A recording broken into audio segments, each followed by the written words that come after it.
एक बार प्रेम से बोलो श्री रामचंद्र की जय।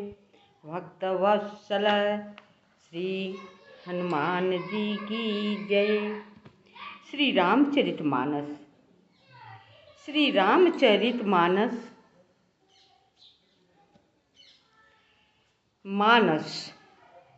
मानस अंदर होता है, वही मानस रूप बाबा गोस्वामी जी कहे हैं, लिखे हैं। सबको राम को मानस में धारण करके और इनका कथा कीर्तन कह करके सब अपना बिगड़ा हुआ कार्य को बना लीजिए और मंगल होने वाला काम को मानस में गा करके, मुख से गा करके, सुन करके, सबको सुना करके अपना मंगल कार्य कर लीजिए। इसी से कहते हैं रामचरितमानस। तो इनका हम कहते हैं शांत सनातन अप्रमेय प्रमाणों से परे, निष्पाप मोक्ष रूप परम शांति देने वाले ब्रह्मा शंभु और शेष जी से निरंतर सेवित,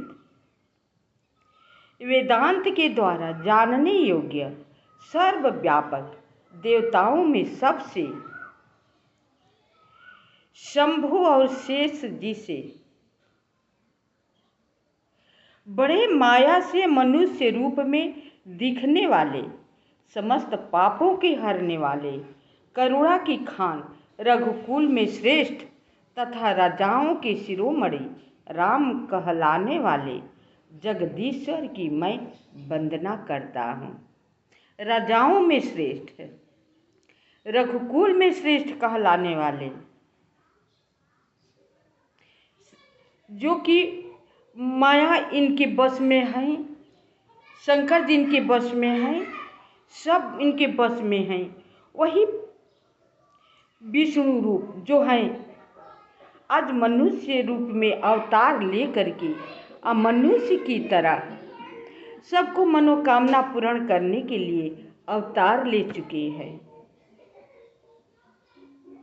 बिगड़ा हुआ काम सबको बनाने के लिए प्रभु अवतार लिए हैं। कितने दयालु हैं, अपने की न जाने कितने नाना प्रकार के कष्ट सह करके ये अवतार लिए हैं, सबको उद्धार करने के लिए, राक्षसों को वध करने के लिए अवतार लिए हैं। ऐसे प्रभु को मैं प्रणाम करती हूँ, आप सभी प्रणाम कीजिए। हे रघुनाथ जी, मैं सत्य कहता हूँ और फिर आप सबके अंतरात्मा ही हैं, सब जानते ही हैं कि मेरे हृदय में दूसरी कोई इच्छा नहीं है। बाबा गोस्वामी तुलसीदास जी कहते हैं, हम लोग तो कितना इच्छा से भरे हैं, मर जाएंगे फिर भी इच्छा पूरा नहीं हो पाएगा। लेकिन वो कह रहे हैं कि हे प्रभु, आप जानते हैं कि मेरे अंदर कोई इच्छा है नहीं। हे रघुकुल श्रेष्ठ, मुझे अपनी निर्भरा पूर्ण भक्ति दीजिए। कितना सुंदर वरदान मांग रहे हैं। अगर वरदान मांगने के हो है ना, तो सोच समझ कर वरदान मांगना चाहिए।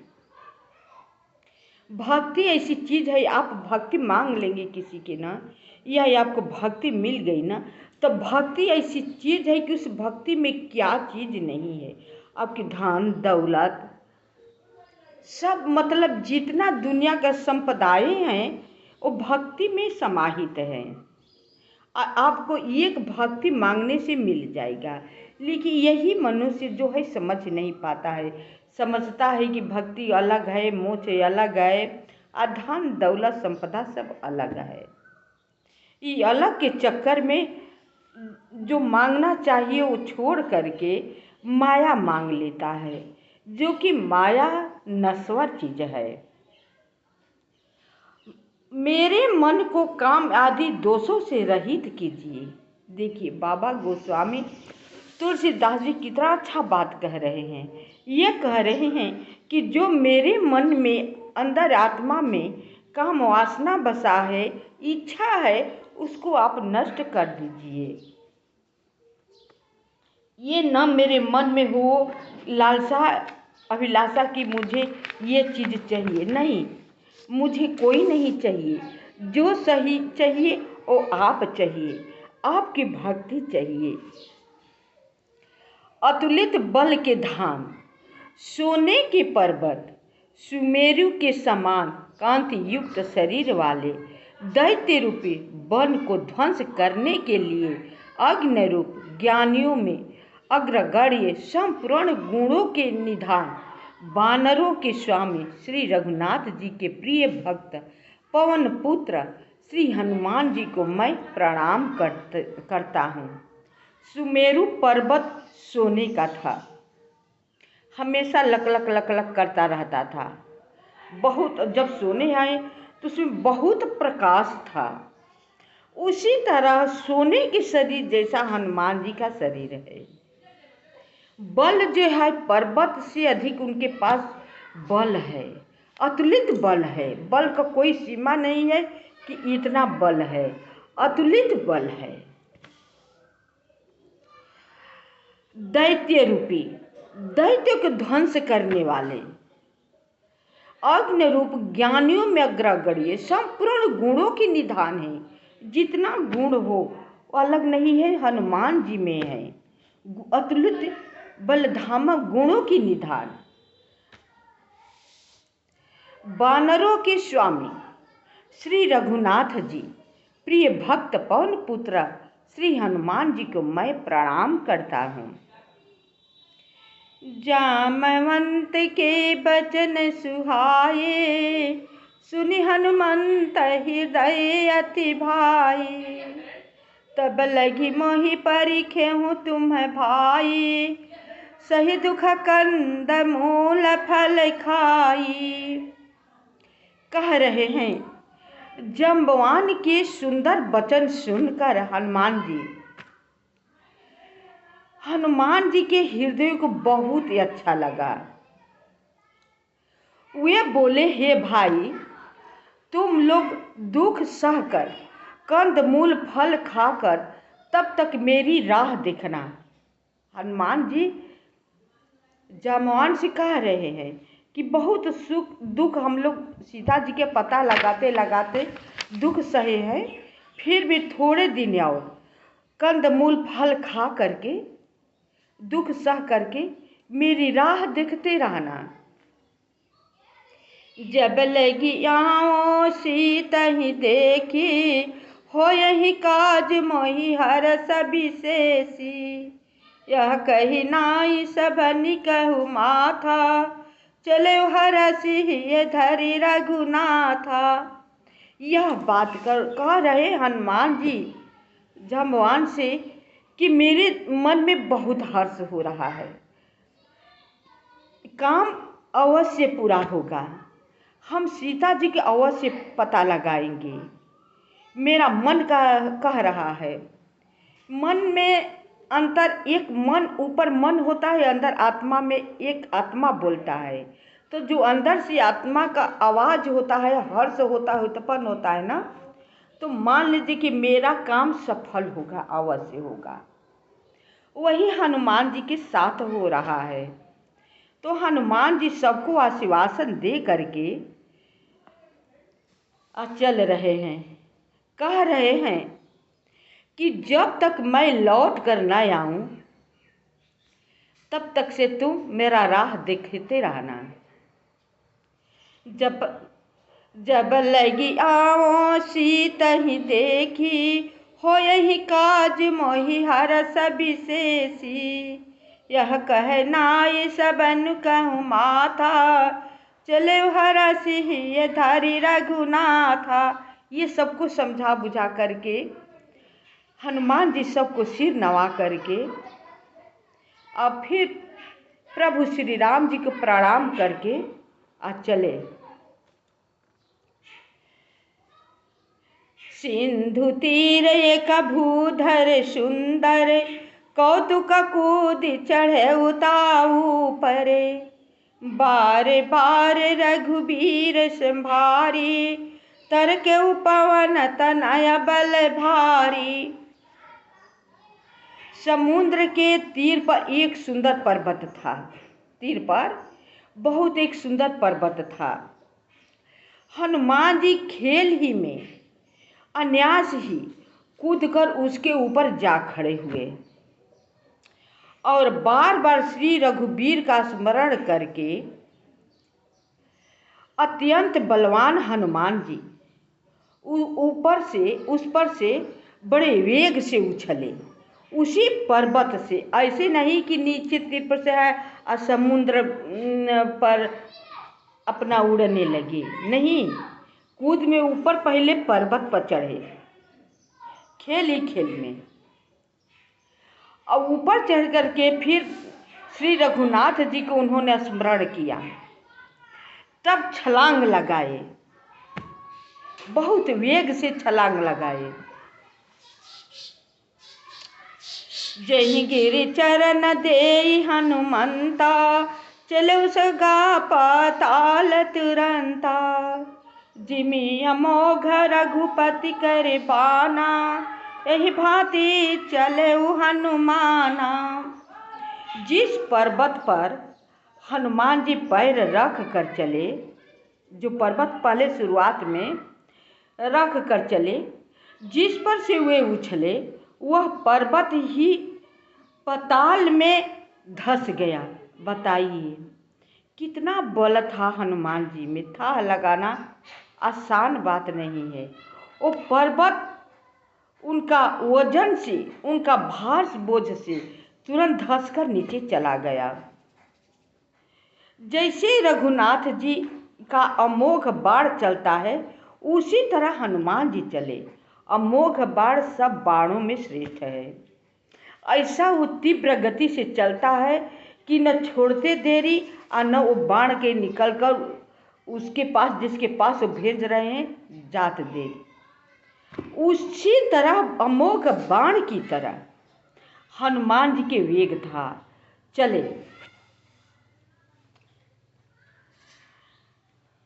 जल निधि रघुपति दूत बिचारी, तय मैनाक हो ही श्रम हारी।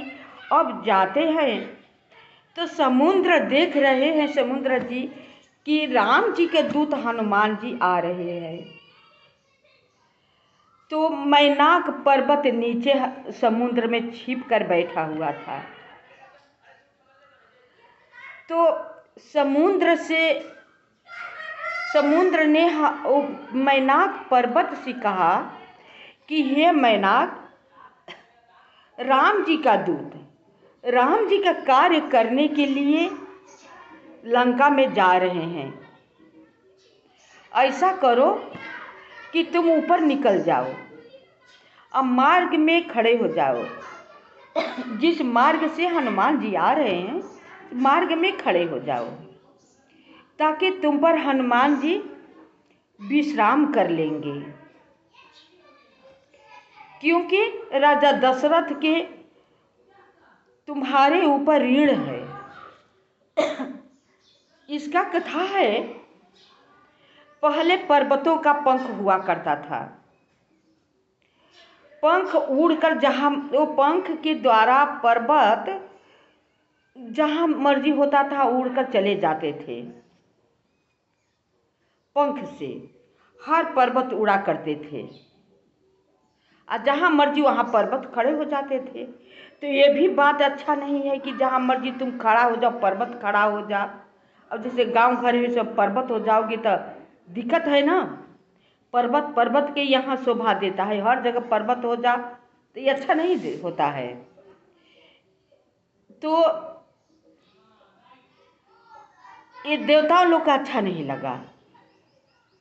बस क्या उन लोगों ने किया कि पर्वत को, पंख को काटने लगे। ये पर्वत जो है मैनाक पर्वत, राजा दशरथ जी के शरण में गया कि मुझे आप बचा लीजिए। क्योंकि वही चक्रवर्ती राजा थे। राजा ने बचा लिया। राजा समुद्र से कहा किसे बचा लो, तो समुद्र अपने अंदर छुपा लिया। तो समुद्र बच गया मैनाक। तो वही समुद्र जी मैनाक पर्वत को समझा कर कह रहे हैं कि राजा दशरथ जी का ऋण है तुम पर, ये कार्य करो।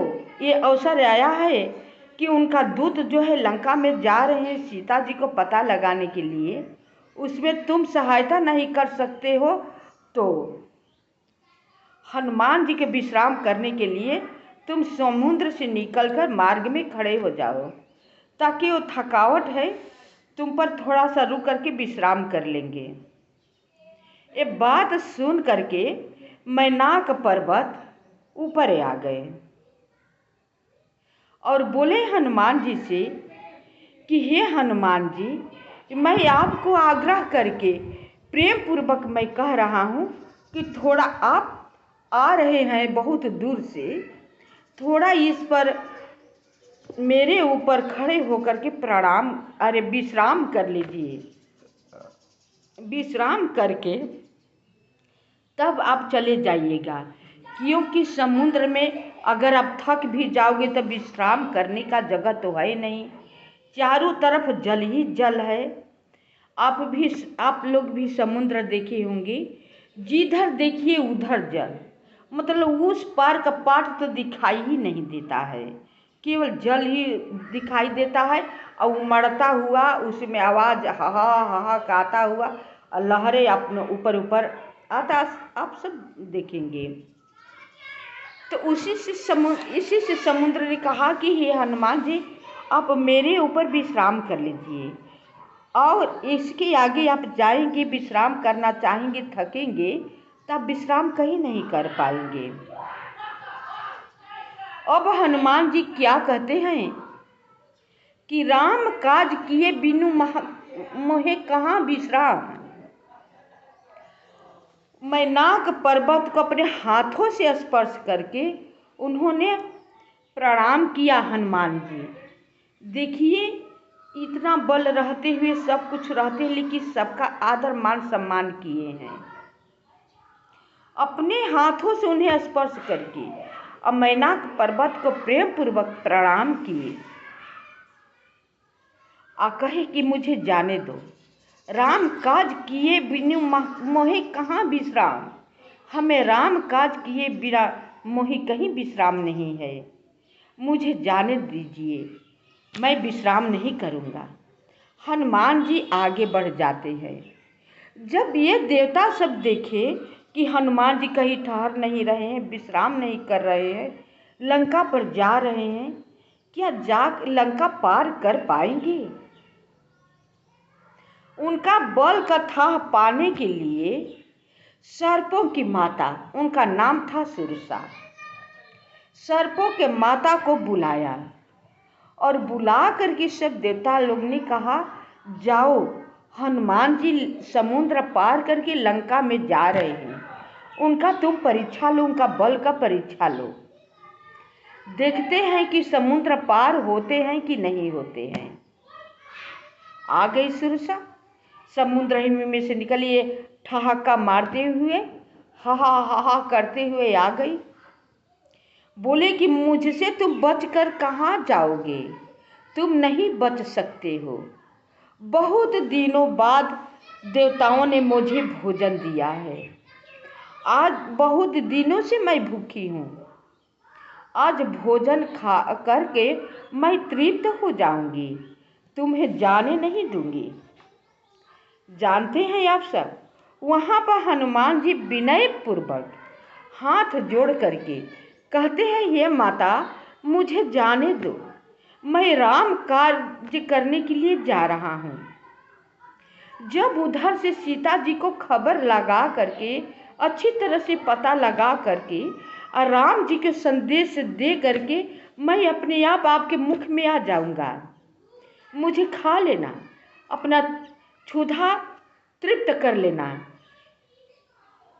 बहुत आग्रह करके हनुमान जी ने कहा।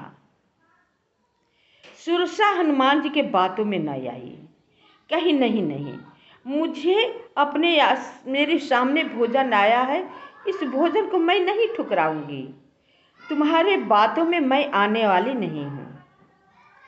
मैं तुझे जाने नहीं दूंगी। हम भोजन करेंगे। आपको भोजन हम करके रहूंगी। मुझे बहुत दिन से भूख लगी है। हनुमान जी बहुत प्रकार से सुरसा को समझाया, लेकिन सुरसा माता एक बात नहीं मानी और क्या किया कि बहुत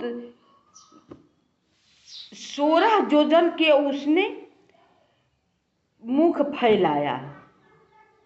बस हनुमान जी क्या किए, तुरंत 32 मुख का अपना शरीर फैला दिया, दूना तगुना। लेकिन जस जस सुरसा बदन बढ़ावा, जितने मुख अपना बढ़ाती उतने कभी हनुमान जी अपना शरीर बढ़ाते गए। फिर हनुमान जी सोचे कि इसके साथ ऐसा खिलवाड़ करने से हमें विलंब हो रहा है। हमें तो राम काज कार्य करने के लिए जाना है। इससे अब चालाकी से काम लेना होगा। जस जस सुरसा बदन बढ़ावा, तास दून कपि रूप दिखावा। सत जो जन तेहि मानन कीना, अति लघु रूप पवन सुत लीना। जैसे जैसे सुरसा मुख का विस्तार बढ़ाती थी, हनुमान जी उसका दूना रूप दिखलाते थे। उसने 100 योजन 400 कोस का, 100 योजन होता है 4 कोस का, 400 कोस का, 400 कोस का मुख किया। तब हनुमान जी ने बहुत ही छोटा सा अपने को धारण कर लिया, अपने आप को बना लिया बहुत छोटा सा, और वे उसके मुख में घुस करके तुरंत फिर बाहर निकले आए और उससे सिर नवाकर विदा मांगने लगे। अंदर गए, मुख में खा नहीं पाई, एकदम छोटा सा हो गया। कहाँ मुँह कितना फैलाई है, तो छोटा सा गए तो क्या उसे पता चलता है। और बाहर भी निकले गए और बाहर निकले आए। हाथ जोड़ करके बोले कि मुझे जाने दो, तुम मुझे खा नहीं पाई। तुम्हारे मुख में जाकर के, अंदर जाकर के मैं लौट आया, लेकिन तुम मुझे खा नहीं पाई। जब खा नहीं पाई तब मुझे जाने दो, मेरा कार्य में विलंब हो रहा है।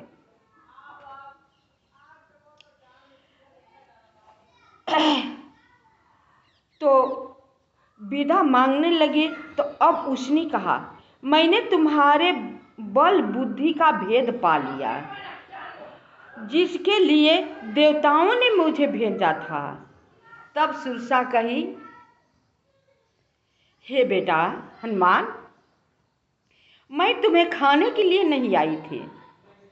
हमें तो देवताओं ने भेजा था तुम्हारे बल बुद्धि परखने के लिए, और मैं तुम्हारे बल बुद्धि को परख ली। अब तुम जा सकते हो। राम काजु सब करिहा हूँ, तुम बल बुद्धि निधान। आशीष दे गई सो हरष चले हनुमान। मंगल भवन अमंगल हारी, द्रवहु सुदशरथ अजिर बिहारी। प्रभु श्री राम का कथा यहीं पर हम विश्राम कर रहे हैं। देखिए, हनुमान जी को हम लोग श्रद्धापूर्वक पूजन करते हैं, आप सब करते हैं, क्योंकि हनुमान जी जो चाहोगे वो कर देते हैं। बलवान हैं, भूत प्रेत को नष्ट कर देते हैं, सबको बुद्धि बल देते हैं। तो लेकिन है तो राम का दूत, राम को प्रिय भक्त है। जब हनुमान जी को भगवान अपना प्रिय भक्त बना लिए, तो हम लोगों को क्यों न बनाएंगे। राम जी का स्मरण करके, भजन करके हनुमान जी बलि हो गए। हम लोग क्यों न हो जाएंगे, हम अपने लोग भी हो जाएंगे। बस श्रद्धा की ज़रूरत है, विश्वास की ज़रूरत है। एक बार प्रेम से बोलो श्री रामचंद्र की जय।